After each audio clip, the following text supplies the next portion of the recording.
Foi atingido pelo carro de um motorista que estaria na contramão em Colombo. Morreu depois de ficar 40 dias em coma no hospital. A gente acompanhou esse caso desde o início aqui no programa. Você vai lembrar. O homem teria tentado fugir após bater com o carro no trabalhador e ainda debochou da situação. A gente chegou a encontrar esse homem dias depois.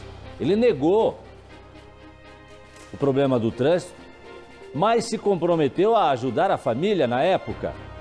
Ficou, inclusive, de levar fraldas e de dar a assistência que o rapaz precisasse. Mas ele nunca sequer mandou uma mensagem. A nossa Thaís Travessoli acompanha esse caso e você conversou, né, Thaís, com a mãe que agora está enlutada. A mãe que perdeu o seu filho depois de vê-lo lutar por 40 dias pela vida numa cama de hospital. Que triste fim. Thaís. Sim, Jason, é a primeira vez que a mãe recebe uma equipe de reportagem e fala sobre esse caso absurdo. Um caso em que o filho dela morreu vítima de um acidente de trânsito depois que o motorista entrou na contramão. E esse motorista, tudo indica, estava sim embriagado. Ainda faz desaforos para as pessoas que estavam ali próximas. E até agora não fez nenhum tipo de contato com esses pais. Nós fomos até a casa dos pais do Eliseu Richard. Essa história você acompanha agora aqui no Balanço Geral.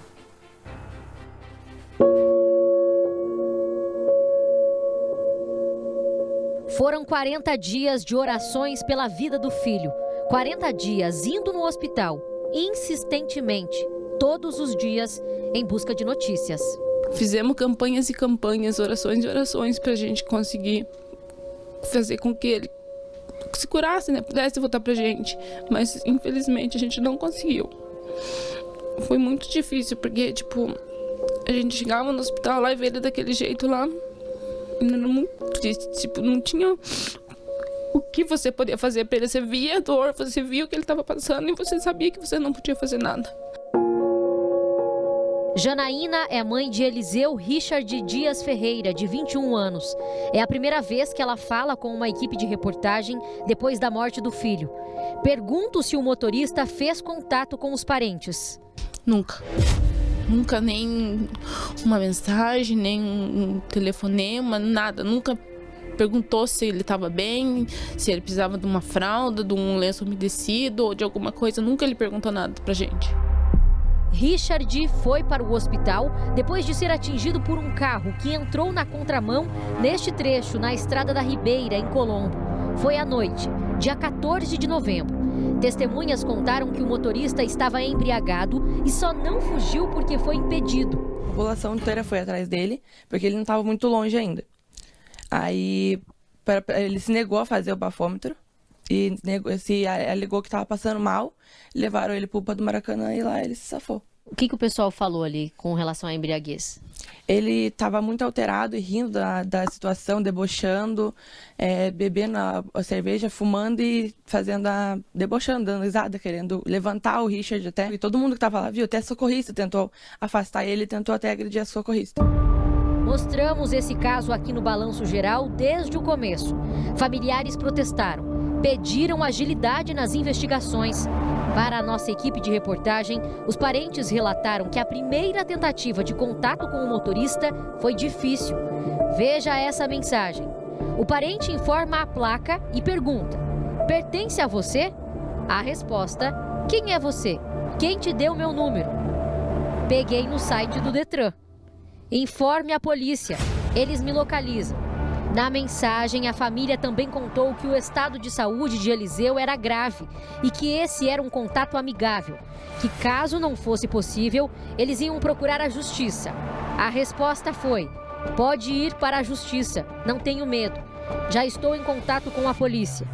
Ligamos para o número das mensagens, mas não fomos bem recebidos. Eu já falei que procurei a justiça, porque eles me acusam de uma coisa que eu não sou. O carro é da senhora mesmo, o carro, então? Não, procurem saber. Vocês não têm informações, vocês não conseguem informações. Nós conseguimos as informações. Eu tô ligando para ouvir a defesa de vocês. Se vocês realmente atropelaram esse rapaz, que ele tá precisando de ajuda no hospital. Minha querida, No dia 26 de novembro, a repórter Bruna Frenner e o repórter cinematográfico Emerson Guidolin conseguiram falar com o motorista. O que aconteceu? Eu saí na Ribeira aqui, sabe? Saiu, tá? Na contramão, né? Não. Ali é contramão, não é? Não, saí na Ribeira, não. Eu fui reto assim aqui e fiz o balãozinho, sabe? Fez o balão. Daí Tá. peguei a Ribeira, mas quando eu vi a moto já não tinha tempo mais. Quando Não eu virei deu mais aqui, tempo de... já bateu de frente com o meu carro. O senhor tinha bebido? Não. A família não tem condições de bancar com fralda, com tudo que ele precisa. O senhor se dispõe a ajudar essa família financeiramente? Pelo menos isso? Disponho. Eu tenho certeza, absoluta, 100% que eles estão errados. Tá. Mas eu ajudo sim. Só que, segundo a mãe, o motorista não prestou nenhum tipo de ajuda. Eu vi pela reportagem, mas ele nunca falou nada pra gente. Nunca mandou uma mensagem, nunca perguntou, nunca falou nada, nunca procurou saber como ele tava. Uma pessoa que sai embriagado, bate nos outros, culpa a pessoa que tá ali ainda, tenta agredir a pessoa no chão e depois não se preocupa com o que aconteceu com ela, isso é uma pessoa muito desumana. Nós tentamos contato com o mesmo número da vez passada. Desta vez, uma mulher diz que não conhece o motorista. Aqui é a Thaís da RIC TV, tudo bem? Tudo bem. Eu consigo falar com o Lori? Eu não conheço nenhum Lori. Você não conhece? Não. O boletim de ocorrência foi registrado pela Polícia Rodoviária Federal e depois encaminhado para a Delegacia de Colombo. Segundo a Polícia Civil, o motorista foi ouvido no dia 21 de novembro. As investigações continuam até a conclusão do inquérito. Que ele põe a mão na consciência dele, porque eu sei que não foi o primeiro acidente que aconteceu do meu filho. Que ele preste mais atenção no que ele está fazendo, que se ele beber, ele que fique na casa dele, que ele vá de Uber onde ele quiser, não pegue um carro e saia matando os outros, porque foi o que aconteceu. Se ele não tivesse batido no meu filho estaria comigo aqui agora.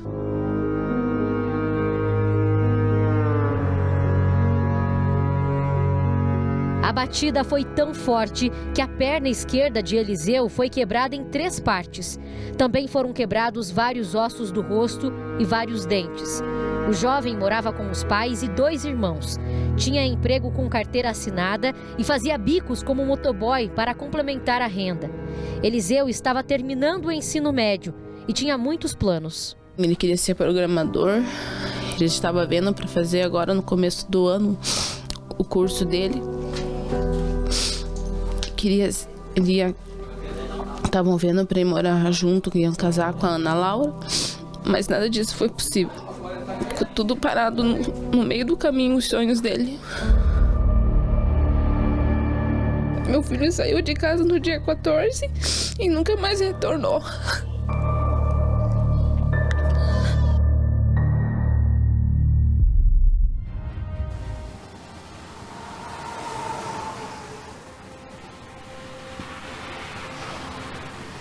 É realmente uma situação que mexe com todos nós. E aí eu digo para você o seguinte: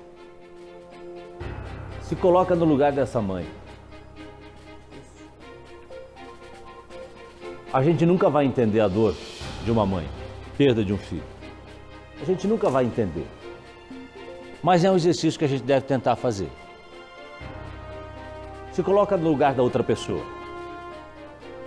Pensa que esse rapaz aí lutou 40 dias pela vida numa cama de hospital. E a pessoa que se envolveu nesse acidente, que é suspeita de ter entrado na contramão e de ter bebido antes de dirigir, nem sequer deu um telefonema ou mandou uma mensagem para a família oferecendo qualquer tipo de ajuda. Doutora Márcia, a situação desse motorista agora se complica, né? Ainda mais, ainda mais. Sim, primeiro nossa solidariedade à família desse rapaz, né? Rapaz jovem que perde a vida dessa forma brutal.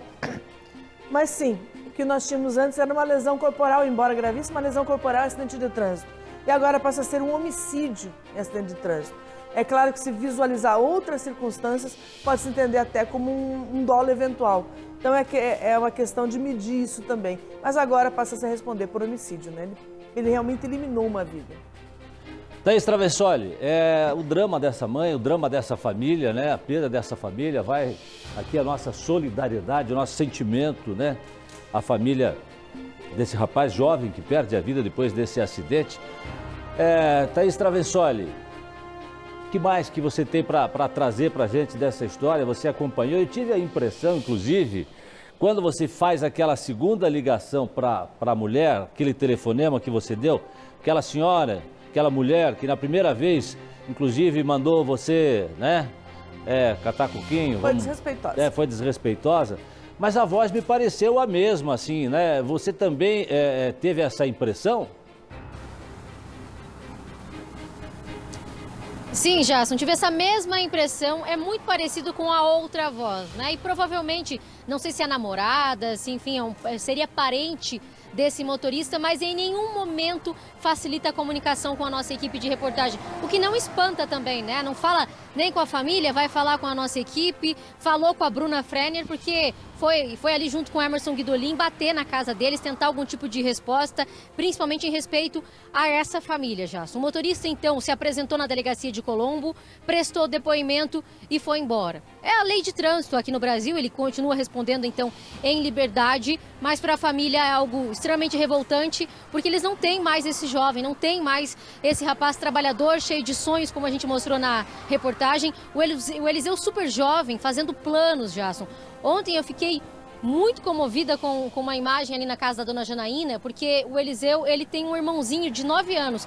Eles são em 3 irmãos e um deles é uma criança, um menino de 9 anos, que estava chorando muito pertinho da nossa equipe de reportagem, lembrando do irmão, vendo ali parte da nossa entrevista também com a mãe. A gente foi até o quarto do Eliseu, as coisas dele ainda estavam por ali e essa criança estava desabando em choro, lembrando do irmão. Inclusive, Jasson, eles contaram para a nossa equipe de reportagem que eles foram até o hospital. A criança não estava indo para o hospital, né? Porque a imagem é muito forte de ver o irmão nessas condições, que estava bastante machucado, não conseguia nem se alimentar, não conseguia também sozinho tomar água.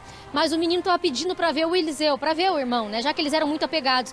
A família levou ele e a criança chegou a passar mal, porque é inacreditável saber como estava o Eliseu. Foi muito forte o impacto dessa batida, então ele mudou muito a aparência. Eu até vi fotos dele que a mãe me mostrou, ele estava muito magro, emagreceu muito no hospital e agora nos últimos dias ele conversava com os parentes por mensagens, ou escrevia no celular ou até num papel para se comunicar, dizendo que estava com dor, dizendo que queria voltar para casa. Pense, 40 dias passando por tudo isso e ainda tem um motorista que não faz nenhum contato, não manda nenhuma mensagem, não entra para falar nada para essa família. Pois é, uma situação que a gente segue acompanhando e o espaço aqui também está aberto aí para o motorista, para a família dele, enfim, quem queira falar, mas o fato é que hoje nós temos uma mãe chorando a perda de um filho depois de mais um acidente de trânsito aqui em Curitiba envolvendo irresponsabilidade por parte do motorista.